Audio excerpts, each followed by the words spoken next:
प्यारे बच्चों, very good evening. अभी मैं जब ये वीडियो रिकॉर्ड कर रहा हूँ तो ऑलमोस्ट अभी का जो टाइम हमारा है 7:40 और आज 19 तारीख है, 19 दिसंबर।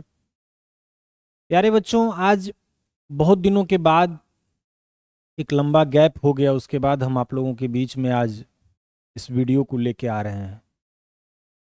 बीच में कुछ हम लोग ने डिजिटल बोर्ड का प्लान किया था। डिजिटल बोर्ड इंस्टीट्यूट में आप देखे कि आप ही गए थे। मैंने आपको 4-5 लेक्चर्स भी दिया इस पे, लेकिन कुछ टेक्निकल प्रॉब्लम के कारण कुछ बाधाएं तो जीवन में आते ही रहती है। तो इसी के कारण मैंने थोड़ा सा डिले हो गया फिर से आपके बीच में वीडियो लाने में। लेकिन फाइनली अब अपना स्टूडियो कंप्लीट हो गया है, बन चुका है। हर चीज़ से छोटी छोटी दिक्कतें जो मैंने महसूस किया वो सारी दिक्कतों को दूर करके अब हम लोग बिल्कुल तैयार हैं आपको क्लास देने के लिए। तो अभी हम लोग प्लान कर रहे थे और सोच भी रहे थे कि अभी हमारा क्या टाइम चल रहा है, किस चीज़ पे हम लोग फोकस करके शुरू करें ताकि आप लोगों को ज़्यादा से ज़्यादा लाभ मिले, ज़्यादा से ज़्यादा आपको इसका बेनिफिट मिले। हमारा जो विज़न या मोटो है कि ज़्यादा से ज़्यादा बच्चे हमारे, चाहे वो ऑफलाइन कोर्स में या ऑनलाइन कोर्स में जुड़े हुए हैं, उनकी समस्याओं को हम ज़्यादा से ज़्यादा समाधान कर सकें। इसी कड़ी में बच्चों यह वीडियो मैं आप लोगों को लेके आया हूं और समय से अब तो कंटिन्यू रहेंगे तो बहुत सारी बातें चलती भी रहेगी। तो आज का मैं आपको कंसर्न, आज का जो चीज़ें मैं आप लोगों के बीच में लेके आया हूं, तो इस संबंधित प्यारे बच्चों में बता दूं कि अभी आपका एग्ज़ाम का मौसम आने ही वाला है ना। एग्ज़ाम का मौसम लगभग अब शुरू भी हो चुके हैं, हम कह सकते हैं दिसंबर महीना चल रहा है। आप इंस्टीट्यूट में कंटिन्यू टेस्ट दे रहे हैं, आपके कॉलेज में टेस्ट चल रहे होंगे, आप स्कूल में हैं, स्कूल में आपके टेस्ट चल रहे होंगे और आप मेंटली एग्ज़ाम के लिए प्रिपेयर भी हो गए होंगे। क्योंकि अगर हम बात करें तो बिहार बोर्ड का एग्ज़ाम फरवरी में 1 फरवरी से अनाउंस्ड है और सीबीएसई बोर्ड जो है वो आपका एक पेपर फरवरी में है और बाकी सारे मार्च में आपके हैं। ऐसे तो बहुत सारे पेपर फरवरी में ही हैं, लेकिन जो बच्चे साइंस लेके पढ़ रहे हैं उनका इंग्लिश का जो पेपर है वो फरवरी में है और बाकी साइंस के जो पेपर है मार्च में। और एग्जामिनेशन शेड्यूल आप लोगों को मिल भी गया होगा, सब लोगों के पास होगा भी। तो ऐसे में बच्चों बहुत तरह की समस्याओं से आप अभी घिरे होंगे।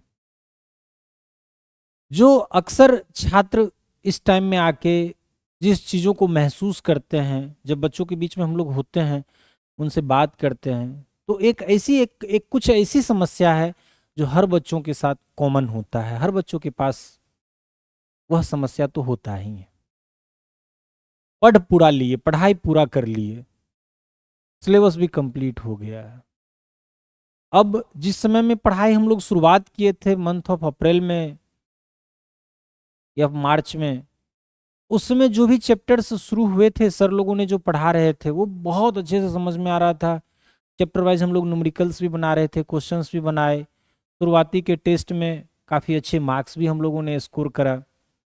लेकिन जैसे जैसे समय बीतते गया, चैप्टर खत्म होते गए, तो शुरुआती के जो चैप्टर्स के कंसेप्ट थे थोड़ा थोड़ा भूलते भी चले गए और जो नए चैप्टर्स जो करंट में पढ़ाई यानी तुरंत में जो पढ़ाई हो रहा था, प्रेजेंटली जो आपके क्लासरूम में टॉपिक जो चल रहे थे, उसमें आपका कमांड बढ़िया था, उसमें आपने तैयारी अच्छा कर रखा था। अब जब आपके सिलेबस पूरा हो गया है और अब जब आप फुल लेंथ टेस्ट का प्लान करते हो, अब जब आप बोर्ड के मॉडल सेट को बनाने का प्रयास करते हो या जो भी आप कॉम्पिटिटिव एग्जाम के जो मॉडल सेट को बनाने का या प्रैक्टिस सेट बनाने का प्रयास करते हो, तो आपके मन में बहुत सारी प्रश्न आते रहते हैं। जैसे ही हम लोग मॉडल सेट या मान लीजिए जो प्रैक्टिस पेपर हमारा एग्ज़ाम का है उसको जब सॉल्व करने के लिए जब बैठते हैं या एग्जामिनेशन हॉल में जब एग्ज़ाम देना शुरू करते हैं, तो क्वेश्चन पेपर और क्वेश्चन को देख के ऐसा हमें लगता है कि ये प्रश्न तो मैं पढ़ा हूं।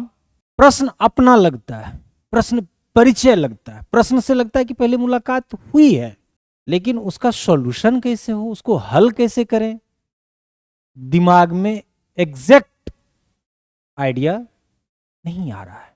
काफी लंबा वक्त लग जाता है क्वेश्चन के बारे में पढ़ के सोचने में कि इसका आंसर क्या होना चाहिए, क्या होगा, उस चैप्टर में सर ने क्या पढ़ाया, क्या बताया। और एग्जाम देने के लिए तो समय भी तो निर्धारित है। हर प्रश्न को न्यूनतम कितना समय में बनाना है, ये भी तो समय हमारे पास फिक्स है। अगर एक ही प्रश्न को सोचने में हम बहुत सारा समय लगा देंगे, बाकी प्रश्न हमारे छूट जाएंगे, बाकी क्वेश्चंस हमारे छूट जाएंगे। तो प्यारे बच्चों, और भी बहुत तरह की डिस्ट्रैक्शन, ये तो मैंने आपको बताया कि अगर आप पूरा पढ़ लिए हो तब। इसका तो समाधान है कि अच्छे से रिवीजन अगर एक बार हो जाए, चैप्टर वाइज हर एक फॉर्मूला का अच्छे से एक बार डिस्कशन हो जाए, तो समस्या ये दूर हो सकती है। उसके बाद जो समस्या है कि बहुत सारे छात्र और छात्राएं, हो सकता है कि कुछ ऐसे संस्थान इंस्टीट्यूशन में गए जहां उसका सिलेबस नहीं पूरा हुआ, या जिन सर के पास वो पढ़ाई किए, कुछ लेक्चर्स समझ में आए, कुछ लेक्चर्स समझ में नहीं आए, सब्जेक्ट बोरिंग जैसा लगने लगा।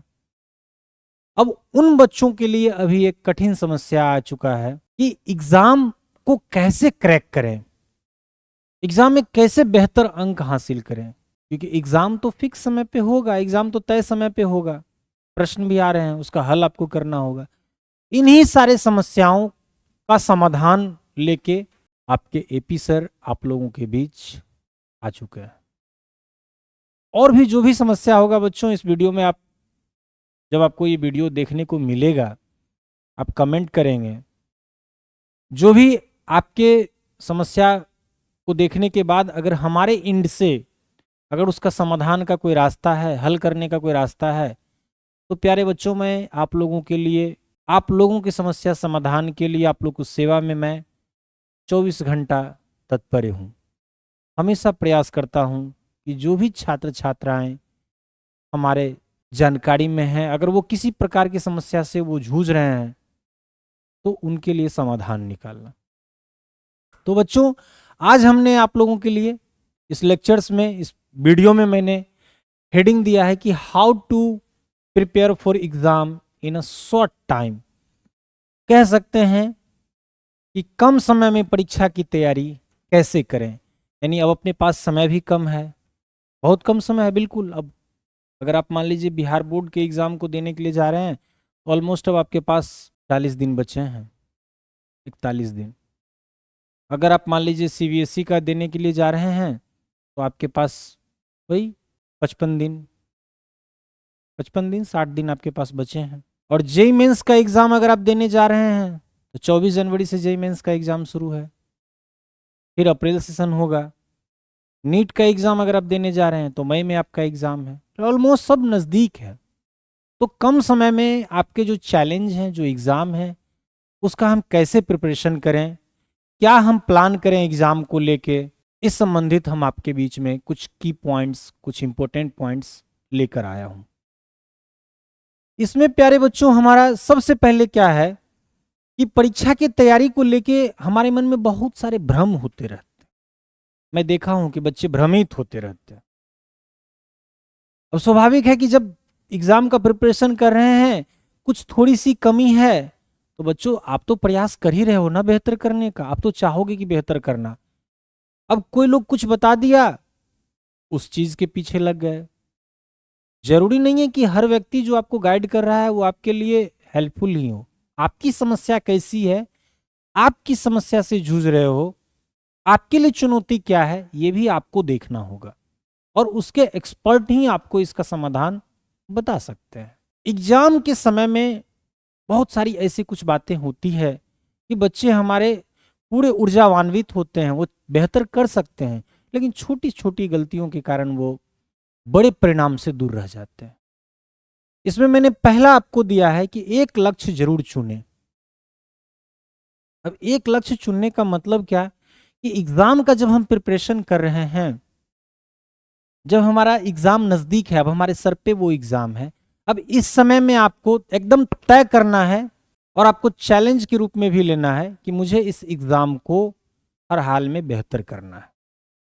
दूसरा कोई रास्ता नहीं, पहले तो एग्जाम बेहतर करना है, और जो हमारे सब्जेक्ट कमजोर सब्जेक्ट अभी हैं, कमजोर मतलब हो सकता है जिसका सिलेबस कंप्लीट नहीं हुआ, जिसका रिवीजन नहीं कर पाए, कंसेप्ट कुछ टॉपिक का क्लियर नहीं है, पहला हमारा टारगेट है कि हम उसको दूर करें। मन में ऑप्शंस ना लाएं, विकल्प ना सोचें कि ये नहीं होगा तो वो कर लेंगे, वो नहीं होगा तो नहीं, बिल्कुल नहीं। कि फिजिक्स में कम नंबर आ रहे हैं तो केमिस्ट्री में ज्यादा नंबर लाके उसको मेकअप करेंगे, नहीं, ऐसा सोचना ही नहीं। फिजिक्स में भी बेहतर करेंगे, केमिस्ट्री में बेहतर करेंगे, और भी सब्जेक्ट में बेहतर करेंगे। तो पहले माइंडसेट आपका क्लियर होना है कि जो हमारे सामने में चुनौती है उसे हमें वेदना है, उस चुनौती का समाधान निकालना है। परीक्षा से पहले, अब बच्चों में एक बात बता देता हूं कि आप इसमें देखेंगे कि अधिकांश बच्चे अब अभी ये सोच के अभी अपना टाइम निकाल रहे हैं, अभी अभी सोच के ये बात निकाल रहे होंगे कि कल से पढ़ाई कर लेंगे ना, परसों से पढ़ाई कर लेंगे ना, आज यहाँ घूम लेते हैं, आज टहल लेते हैं, आज मूवी देख लेते हैं, इंस्टाग्राम पे कुछ रील देख लेते हैं। रील्स, मूवी या घूमना, ये सब अब बिल्कुल साइड। माइंड में एकदम ये बात आपके पास होना चाहिए कि परीक्षा के पहले पढ़ाई पर निर्भर ना करें। एग्जामिनेशन से पहले बहुत सारे बच्चे प्रिपरेशन करके जाना चाहते हैं कि एग्जामिनेशन में अगर जाएंगे तो वहां पे हम लोग अच्छा, मतलब कि जो वहां पे हम अच्छा कर सकते हैं। बिल्कुल नहीं, परीक्षा से पहले जो पढ़ेंगे आप, वो सारी बातें आपके दिमाग में जरूरी नहीं है कि वो रहेगा, क्योंकि आप उसका उस टाइम आपका एग्जाम मोड में आपका माइंड होगा, काफी आप उलझन भरे में होंगे, और एक रात, दो रात या 5 रात पहले पढ़ के सब्जेक्ट की तैयारी नहीं हो सकती है। आपको प्लान करना होगा। आपको अगर एग्जाम आपका आज से 45 दिन के बाद है तो आज से आपको उसके लिए दिन रात एकदम मेहनत करके भिड़ना होगा। और फिर से बताता हूं मैं बच्चों की, मेहनत का दूसरा कोई शॉर्टकट नहीं है। सफलता के लिए मेहनत के अलावा दूसरा कोई उपाय नहीं है। तो कोई भी शॉर्टकट तरीका में ना उलझें कि कुछ प्रश्न पत्र याद कर लेंगे, कुछ क्वेश्चन पेपर याद कर लेंगे, या कुछ प्रश्न पत्र पे हम प्रैक्टिस कर लेंगे, कुछ क्वेश्चन पेपर पे एग्जाम दे देंगे तो उससे हमारी तैयारी हो जाएगी। बिल्कुल नहीं, पूरे प्लान आपको करना होगा, पूरे सब्जेक्ट के हर एक टॉपिक, हर एक कंटेंट को माइंड में लेके चलना होगा, क्योंकि एग्जाम में क्या पूछ देंगे ये तो आपको नहीं जानकारी में है ना, किन्हीं के पास जानकारी में नहीं है। वो संपूर्ण सिलेबस आपके लिए है। तो संपूर्ण सिलेबस जब आपके पास अभी टाइम है तो आप आज कल पे ना टालें, हमेशा परीक्षा के नजदीक आने का इंतजार ना करके पहले से पढ़ाई करना शुरू कर दें। परीक्षा के पहले पढ़ाई पर निर्भर ना रहें।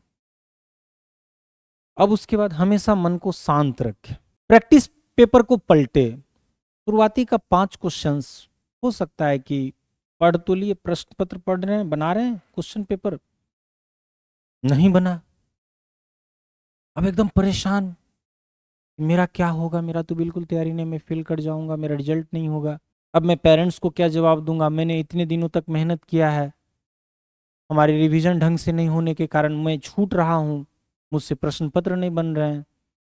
बिल्कुल नहीं, समस्या को ही तो पहचानना है और उसका समाधान निकालना है। बेचैन नहीं होना है, बहुत ज्यादा परेशान नहीं होना है। बोर्ड का एग्जाम या कंपटीशन का एग्जाम सही प्लान, सही ढंग से अगर किया जाए तो ये उतना बड़ा भी एग्जाम नहीं है कि जितना हम परेशान उसके लिए हो जाए।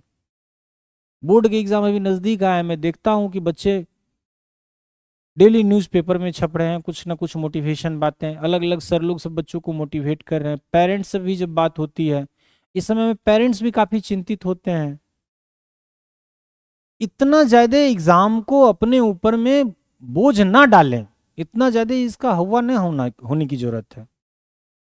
एग्जाम है, हम एग्जाम देंगे, हाँ उसके लिए जो हमारी तैयारी अधूरी है हम उसको पूरा करेंगे, जो हमारे कमजोर पॉइंट हैं उसको हम दूर करेंगे, जो प्रश्न हमारे नहीं बन रहे हैं हम इसके संबंधित जो चैप्टर्स हैं उसका रिवीजन एक बार कर लेंगे, फिर हम बनाएंगे।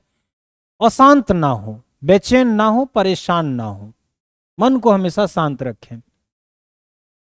परीक्षा के आखिरी दिनों, ये एकदम इंपॉर्टेंट, आपका परीक्षा के आखिरी दिनों में रिवीजन के लिए टाइम बचाकर रखें। सब दिन नया चीज ही पढ़ेंगे तो हम एग्जाम के समय में रिवीजन करने का हमारे पास टाइम नहीं मिलेगा। तो एक तय समय, एक फिक्स टाइम आप बनाइए कि इससे पहले आप सारे टॉपिक्स को एक बार आप पढ़ लें, फिर उसके बाद एक बार रिवीजन की भी जरूरत होती है। जब तक आप रिवीजन नहीं करेंगे तो आपने कितना पढ़ा, क्या पढ़ा, बहुत सारी चीज आप भूल भी गए होंगे, या उसमें क्या क्या चीज आपको याद है, इस चीज को जानने के लिए रिवीजन एक बार होना अत्यंत आवश्यक है। तो आपको एक डेली रूटीन में भी इस रूटीन को एक सेट करना होगा कि मैं इतना टाइम रिवीजन में मैं दे रहा हूं। जो हमारे कमजोर पॉइंट हैं उसको तो मैं पढ़ रहा हूं, लेकिन जो मैंने पढ़ रखा है, जो हमारी तैयारी हो चुकी है, हम उसको समय से रिवीजन करते रहें, उसको बार बार प्रैक्टिस करते रहें, उस चैप्टर से रिलेटेड प्रश्न को, क्वेश्चंस को सॉल्व करते रहें। तो इसके लिए आपको समय बचा के रखना होगा, इसके लिए आपको टाइम निकाल के रखना होगा कि आप लास्ट टाइम में इसके लिए आप रिवीजन कर सको।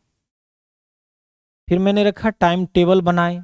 टाइम टेबल बिल्कुल भाई, पढ़ाई के लिए जो एक बैलेंस टाइम चाहिए कि सब्जेक्ट आपके पास तो कोई एक सब्जेक्ट नहीं है। अगर आप मान लीजिए जेई का प्रिपरेशन कर रहे होंगे और साथ साथ में आपका बोर्ड का एग्जाम है, तो जेई का प्रिपरेशन कर रहे हैं तो जनवरी में आपका जेई है, तो अभी मैथ फिजिक्स केमिस्ट्री, और साथ साथ में बोर्ड के लिए math physics chemistry English, painting fine art, Bihar board वाले बच्चे होंगे तो मैथ फिजिक्स केमिस्ट्री हिंदी और इंग्लिश।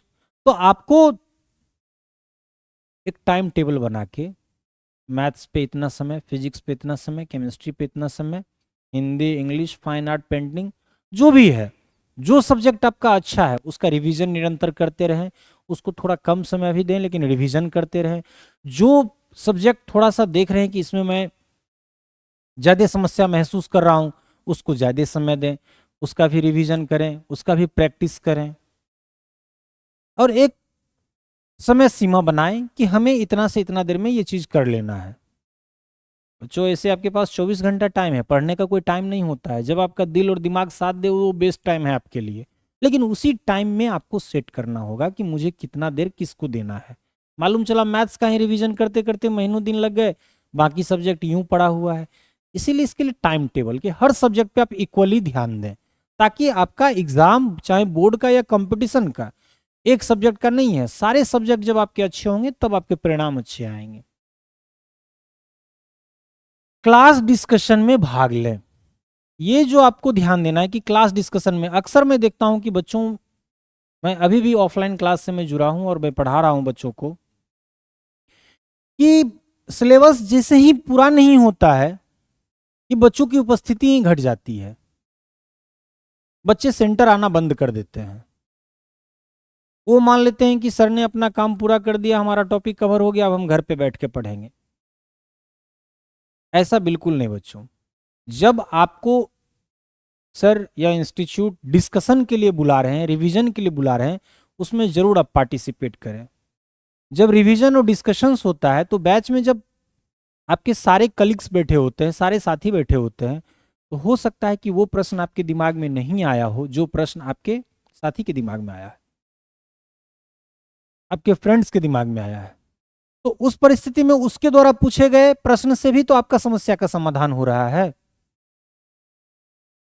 इसीलिए जब सर के द्वारा, जब आपके इंस्टीट्यूट के द्वारा अगर आपको बुलाया जा रहा है रिवीजन क्लास में या डिस्कशन क्लास में या प्रैक्टिस सेशन में, प्यारे बच्चों जरूर भाग लें, जरूर पार्टिसिपेट करें। पढ़ाई करते समय बीच में थोड़ा सा विश्राम करें। ये सब तो आपको हर जगह सुनने को मिलता होगा, मैं भी इसको ऐड कर लिया हूं, चूंकि परीक्षा की तैयारी के लेके बहुत जो कंसर्निंग बातें हैं, बहुत ज्यादा लगातार पढ़ाई करने से आपके दिमाग में उतनी सारी बातें एडजस्ट नहीं करता है। हम पढ़े जा रहे हैं, पढ़े जा रहे हैं, मालूम चल रहा है कि हम पढ़ भी रहे हैं, भूल भी रहे हैं, पढ़ भी रहे हैं, भूल भी रहे हैं। नहीं, थोड़ा बीच बीच में आपको मेंटल रेस्ट भी लेना है, पढ़ते भी रहना है, थोड़ा घूमना टहलना भी जारी रखना है। 2 घंटे किसी पेपर को पढ़ लिए, 15 मिनट 10 मिनट का ब्रेक ले लिए, हल्का खाना, हल्का मान लीजिए कि जो घर में अगर आप पेरेंट्स के साथ में हैं तो थोड़ा पेरेंट्स से बात भी कर लिए। अगर आप हॉस्टल में रह रहे हैं तो थोड़ा अपने आप को, जो सब्जेक्ट आप पढ़े हैं उसी सब्जेक्ट से कंसर्निंग अपने मन को फिर से रिवीजन में ले जाइए कि हमने क्या क्या पढ़ा, मेरे माइंड में क्या क्या अभी तक आ गया है, आगे और क्या कुछ है, इस संबंधित सोचें, थोड़ा आराम करें, थोड़ा अपने आप को रिलैक्स करें, फिर जो आपका रूटीन बना हुआ है इसके अकॉर्डिंग आप अगले सब्जेक्ट पे ध्यान दें। किसी की भी सहायता लेते समय शर्माए नहीं। देखो बच्चों, ये कतई नहीं सोचना है कि हमारे बारे में हमारे साथी अच्छा स्टूडेंट हमको सोच रहा है, या क्लासरूम में हमारा परफॉर्मेंस शुरू से अच्छा रहा है, और हमारे पास एक ऐसा चैप्टर का और एक ऐसा डाउट है कि पता नहीं अगर मैं उनसे पूछूंगा तो वो हमें मजाक बनाएंगे, ऐसा बिल्कुल नहीं सोचना है। आपकी जो समस्या है, इस समस्या से आप जब तक बताएंगे नहीं किसी को, आप जब तक बात नहीं करेंगे, उसका कोई समाधान आपको नहीं देगा। ऐसे में प्यारे बच्चों, कतई अपने अंदर में हेजिटेशन नहीं लाना है अपना, बिल्कुल ये शर्माने की बात, या मतलब ये कि मेरे बारे में कोई क्या सोचेगा, कोई नहीं कुछ सोचता है किसी के बारे में। आपकी समस्या का समाधान आपको कैसे मिलेगा, आपको सिर्फ यही सोचना है।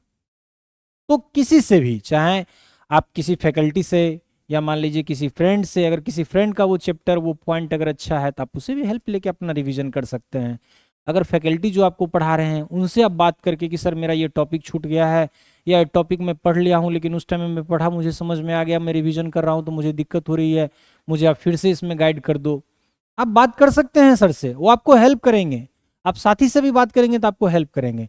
तो ये कतई नहीं सोचें कि मैं किसी से पूछूंगा तो मुझे क्या सोचेंगे या मेरा उपहास होगा, ये बिल्कुल नहीं सोचना है। तो बिल्कुल शर्माना नहीं है।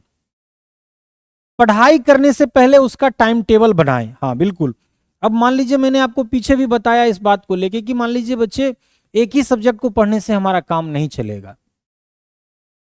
जो भी आपके बोर्ड के सिलेबस या जो भी कॉम्पिटिटिव एग्जाम के सिलेबस हैं, सारे सब्जेक्ट पे आपको इक्वली ध्यान देना होगा और हर टॉपिक को रिवीजन करना होगा। तो आप उसको एक फिक्स टाइम में बनाएं, एक टाइम टेबल दें कि मुझे इतना से इतना देर में इतने टॉपिक को कर लेना है। इसको आप टास्क के रूप में समझें कि मैं 2 घंटा टाइम दिया हूं तो मुझे इतने चैप्टर का रिवीजन कर लेना है और इतने टॉपिक कर लेने हैं और इतने क्वेश्चंस बना लेने हैं। इससे आपका स्पीड बनेगा, इससे आप जल्दी, आपके माइंड में रेश आएगा, और जब आप उसको कंप्लीट करेंगे आपको इसकी बहुत खुशी मिलेगी, आप इससे मोटिवेट फील करेंगे, आप में सकारात्मक ऊर्जा आएगी, आपको और बेहतर करने का जो आपको अंदर से एक आत्मबल मिलेगा। इसके बाद प्यारे बच्चों, पढ़ाई को बोझ ना बनाए। अगर किसी कारणवश किसी टॉपिक की पढ़ाई अगर हमारी अधूरी रह गई है, ध्यान देना है, अगर किसी कारणवश किसी चीज में अगर हम दिक्कत महसूस कर रहे हैं प्यारे बच्चों, तो इसको आप अपने ऊपर हावी ना होने दें। आप अपने ऊपर इसको नकारात्मक प्रभाव ना होने दें, क्योंकि नकारात्मक प्रभाव हमें और ज्यादा कमजोर करेगा, और ज्यादा हमें कमजोर करेगा, और हम तैयारी से दूर हो जाएंगे। पढ़ाई को बोझ नहीं, वो तो करना ही है। जब हम 12th में हैं, या जब हम 10th में हैं, या जब हम जेई का तैयारी कर रहे हैं, या जब हम नीट का तैयारी कर रहे हैं, तो भाई ऐसा तो नहीं है कि हमको अचानक कोई टास्क मिल गया है। अगर आप तैयारी कर रहे होंगे तो आपको बोर्ड का तैयारी कर रहे होंगे तो 11 से 12 आप 1 साल आपको मौका मिला, 10th में भी है तो आपको 1 साल मौका मिला। जेई का तैयारी अगर आप कर रहे होंगे तो आप 10th में ही प्लान किए होंगे, 10th पास करने के बाद, या आप ड्रॉपर बैच में होंगे। नीट का अगर आप प्रिपरेशन कर रहे होंगे तो उसमें भी आप 10th के बाद प्लान किए होंगे तो 2 साल आपको मिला होगा, या ड्रॉपर बैच में तो 1 साल। आपने तो इस रास्ता को स्वेच्छा से चुना है ना। तो जब आपने इसको हंसी से, स्वेच्छा से, प्रसन्नता के साथ चुना है, तो इसको आप बोझ क्यों मानेंगे। समस्या हमारे पास है, हम इसकी समस्या का समाधान निकालेंगे। ये कतई नहीं सोचना है कि ये मेरे से नहीं होगा। जब आपके पास दृढ़ संकल्प होगा ना, जब आपके पास हौसला अगर बना हुआ है किसी चीज को पाने का, तो आप उसके लिए सकारात्मक दिशा में आप सिर्फ मेहनत करो। सफलता बोलते हैं ना कि अपने आप आपकी झोली में आ जाएंगे। सिर्फ सकारात्मक रह के, हाँ, उसके लिए प्लान करना होगा, क्या हमें रिक्वायरमेंट है, क्या उस रिक्वायरमेंट में हमने पूरा कर रखा है, क्या बचा हुआ है, जो बचा हुआ है उसको कैसे कंप्लीट करेंगे। इसी के प्लानिंग के लिए तो मैंने आप लोगों के बीच में ये वीडियो लेके आया हूँ, और भी बहुत सारे चीजों को मैं आपको टाइम टू टाइम यहां से आपका मैं मदद में हमेशा रहूंगा।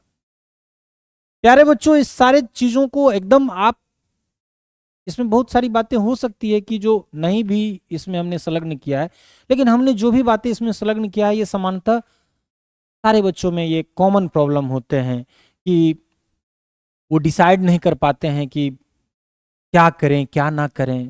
कॉम्पिटिटिव एग्जाम के बच्चे खास करके, कि जेई का प्रिपरेशन कर रहे हैं 1 साल से, एग्जाम का समय नजदीक आया तो चलो यार जेई नहीं, इसका तैयारी कर लेंगे, ये एग्जाम दे देंगे। बिल्कुल नहीं।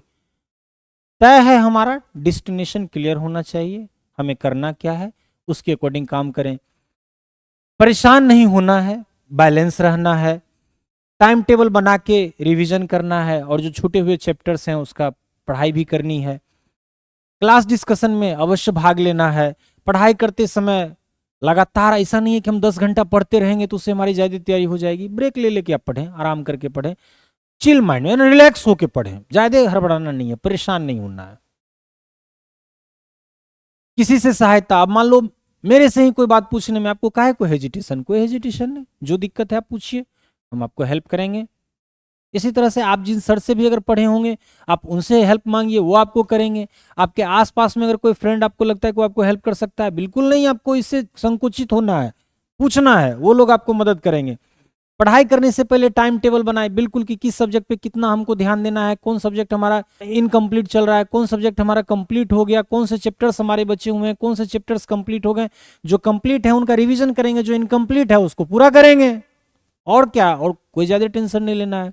अब प्यारे बच्चों, इसके बाद का जो हमारा स्लाइड है वो आपके लिए गुड न्यूज के रूप में आप इसको फील करें कि फिजिक्स को लेके बच्चों में काफी मैं देखा हूं कि एक समस्या रहती है, चाहे वो बोर्ड के एग्जाम, बोर्ड एस्पायरेंट हो या जेई या नीट, फिजिक्स को लेके काफी ज्यादा आप दिक्कत महसूस करते हैं। मैं पिछले 10 वर्षों से, लगभग 10 वर्षों से मैं फिजिक्स आप लोगों को पढ़ाता आया हूं, ऑफलाइन और ऑनलाइन में भी बहुत सारे लेक्चर्स यूट्यूब चैनल पे मैंने अपलोड किया। लेकिन थोड़ा सा ऑनलाइन में अगर बोले तो वीडियो लेक्चर्स रिकॉर्डेड जो मैंने अपलोड किए, तो जो बोर्ड का हमारा साइज था बड़ा था और कैमरा एग्जैक्ट कैप्चरिंग नहीं करने के कारण उसमें कुछ कुछ पोर्शंस कट भी गए हैं। इसी सब को सॉल्व करने के लिए डिजिटल बोर्ड अरेंज किया गया, और लॉकडाउन में कुछ परेशानी के कारण हम ऑनलाइन प्लेटफॉर्म पे उतना स्ट्रांगली, उतनी मजबूती के साथ हम आप लोगों को सेवा नहीं दे पाए। लेकिन प्यारे बच्चों, देर ही सही, अब हम बिल्कुल प्रिपेयर होकर आपके बीच में हैं। तो मेरा 10 साल का जो फिजिक्स पढ़ाते पढ़ाते जो मैंने अनुभव प्राप्त किया है, जो मैंने एक्सपीरियंस गेन किया है, वह एक्सपीरियंस आपसे मैं जब साझा करूंगा तो निश्चित रूप से आप जो भी कॉम्पिटिटिव एग्जाम या जो भी बोर्ड का एग्जाम आप देना चाह रहे हैं, आपके लिए बहुत ही लाभदायक होगा। और कह सकते हैं कि फिजिक्स में 85% अंक लाना कोई बड़ी बात नहीं है, कॉम्पिटिटिव एग्जाम हो या कि बोर्ड का एग्जाम हो। और बोले तो इसके लिए एपी सर का गारंटी, बिल्कुल गारंटी है इसकी। जैसे जैसे हम आपको बता रहे हैं, जो भी प्रैक्टिस सेशन आपके लिए ऑर्गेनाइज हम कर रहे हैं, आप इसको पार्टिसिपेट करो। जब आप एग्जाम दे के आओगे, आपके सामने में जब क्वेश्चन पेपर होगा और उस दिन जब हम इवनिंग में फिर से लाइव सेशन में आएंगे, तो आपको मैं उस एग्जाम के कंसर्निंग क्वेश्चंस को मैं आपको टिक लगा के बता दूंगा कि बाबू मैंने इस टॉपिक का इस डेट में डिस्कशन किया और देखो यहाँ पे ये आपको प्रश्न पूछे गए हैं। तो प्यारे बच्चों, आप बिल्कुल, अगर आपके मन में अगर फिजिक्स को लेके अगर थोड़ी सी भी संशय है, उस संशय को आप दूर करो। हम आपके फिजिक्स के कमजोरी को, आपके फिजिक्स के डर को हम उखाड़ फेंकने आ गए हैं। तो चलो प्यारे बच्चों, अब कैसे, मान लीजिए हमारा प्लान, आपको तो मैं बताया कि रूटीन बना के पढ़ाई करें, टाइम टेबल बना के करें। तो पढ़ाई तो हम भी तो आपको टाइम टेबल पे ही गाइड करेंगे, तभी तो आपके लिए फ्रूटफुल होगा ना, तभी तो आपके लिए फलदायक होगा। तो टाइम टेबल में प्यारे बच्चों क्या है कि बिहार बोर्ड जो एग्जाम 2024 में, 2024 में जो अभी फरवरी से शुरू होने वाला है, बिहार बोर्ड के बच्चों, क्लास 12th के जो बच्चे हैं, जो बिहार बोर्ड से इस बार 12th के बच्चे जो एग्जाम दे रहे हैं, उनके लिए हम फिजिक्स का जो लाइव सेशन शाम में 7 बजे से, तो लाइव सेशन हम ला रहे हैं शाम में 7 बजे से। 7 बजे से हम आपको लाइव ही आके जो बिहार बोर्ड एग्जाम 2024 के लिए, जो फिजिक्स के लिए क्या कुछ आपको करना चाहिए, क्या कुछ आपने कंप्लीट कर लिया, क्या कुछ आपका इनकम्प्लीट है, आप हमें कमेंट करेंगे। हम उसके कंसर्न जो टॉपिक होंगे उसका रिवीजन कराते हुए, किस प्रकार के एग्जाम में क्वेश्चंस आते हैं, उसका कैसे तैयारी करें, कैसे कम समय में आप प्रश्न पत्र को हल करें, कैसे आप सॉल्व करें जो ज़्यादा से ज़्यादा मार्क्स मिलेंगे, इन सारी समस्याओं को हम लेके आ रहे हैं, जिसमें आपका डिस्कशन हम करेंगे। इंपॉर्टेंट जो हमारा फोकस होगा, जो हमने पॉइंट को संलग्न किया है, जिसमें आपको बिहार गवर्नमेंट के द्वारा जो मॉडल सेट निकाला गया है उस मॉडल सेट का हर एक क्वेश्चंस का पूरे ब्रीफ एक्सप्लेनेशन, कि ताकि आपका उस चैप्टर का अच्छे से रिवीजन हो जाए। और फिर हम एमसीक्यू टाइप के जो क्वेश्चंस उसमें दिए होंगे उसका ब्रीफ डिस्कशन, कि यही क्वेश्चन का यही ऑप्शन क्यों होगा, उसके जो थ्योरी रिलेटेड हैं या जो भी मान लीजिए डेरिवेशन से रिलेटेड है उसको हम संलग्न करेंगे। और क्वेश्चन बैंक, यहाँ पे क्वेश्चन बुक मैंने लिख दिया है कि क्वेश्चन बैंक, ये बुक नहीं होना था यहाँ पे, बैंक। तो क्वेश्चन बैंक जो है आपके पास होंगे, तो उसमें जो हमारा चैप्टर वाइज जो क्वेश्चंस आपके पूछे गए हैं उसका हम क्वेश्चन का डिस्कशन करेंगे कि प्यारे बच्चों पास्ट में आपके सामने में कैसे कैसे क्वेश्चंस आए हैं, और अपकमिंग एग्जाम जो हमारा फरवरी में 24 में जो है उसमें कैसे प्रश्न पत्र आ सकते हैं, एक अनुमानतः एक गेस कह सकते हैं करेंगे, और संभवतः आपके लिए काफ़ी फलदायक होगा। और इसके लिए हमने तय किया है कि शाम में 7 बजे से MWF यानी मंडे वेडनेसडे फ्राइडे, सोमवार बुधवार और शुक्रवार, तो आप प्यारे बच्चों इसको आप नोट कर लेंगे कि मंडे को, वेडनेसडे को और आपका फ्राइडे को हम आपके लिए लाएंगे लेक्चर्स। शाम में 7 बजे से लाइव रहेंगे और आपको देखेंगे कि लाइव हमारा सेशन जब टॉपिक हमारा कंप्लीट हो जाएगा, जब आपसे हम बात करेंगे और लगेगा कि आज का हमारा सेशंस ऑलमोस्ट अब फिनिश हो चुका है, तो हम आपसे विदा भी लेंगे। लेकिन 7 बजे से शुरू करेंगे। सामान्यतः 90 मिनट का तो क्लास रहता ही है, 90 मिनट तो कम से कम हम आपके बीच में रहेंगे। तो प्यारे बच्चों, जो भी हमारे बिहार बोर्ड के जो एग्ज़ाम इस बार आप फरवरी में देने का प्लान किए हो, अगर फिजिक्स में आपको थोड़ी सी भी दिक्कत है, आप बिल्कुल निडर निर्भय होके आप निश्चिंत हो जाएं। हम आपके बीच में आ रहे हैं सोमवार, फिर से आप नोट करेंगे, सोमवार बुधवार और शुक्रवार 7 बजे संध्या 7 बजे शाम से आपके बीच में हम लाइव सेशन लेके आएंगे। फिलहाल जब आपको वीडियो मिलेगा तो आप वीडियो में आप चाहेंगे, मैं चाहूँगा कि आप उसमें कमेंट करें कि आप सबसे पहले कौन सा चैप्टर पढ़ना चाहते हैं, जो चैप्टर आपका छूट गया हो या जो चैप्टर आपका कंप्लीट नहीं हुआ, या जिस चैप्टर में आपको कुछ कन्फ्यूजन्स हैं, जो टॉपिक पे कन्फ्यूजन है उसको अगर आप पढ़ना चाहते हैं तो पहले हम उस टॉपिक को भी संलग्न करने का प्रयास करेंगे। अब बिहार बोर्ड ही क्यों, सीबीएसई बोर्ड के बच्चों के लिए सर क्या ने आपने सोचा है, सीबीएसई बोर्ड के बच्चों के लिए भी तो हमने लाया है ना, क्यों ऐसा थोड़े, सीबीएसई बोर्ड के बच्चों के लिए भी हम हमेशा आपके लिए भी हमने पूरा प्लान कर रखा है, बिल्कुल आपको घबराना नहीं है।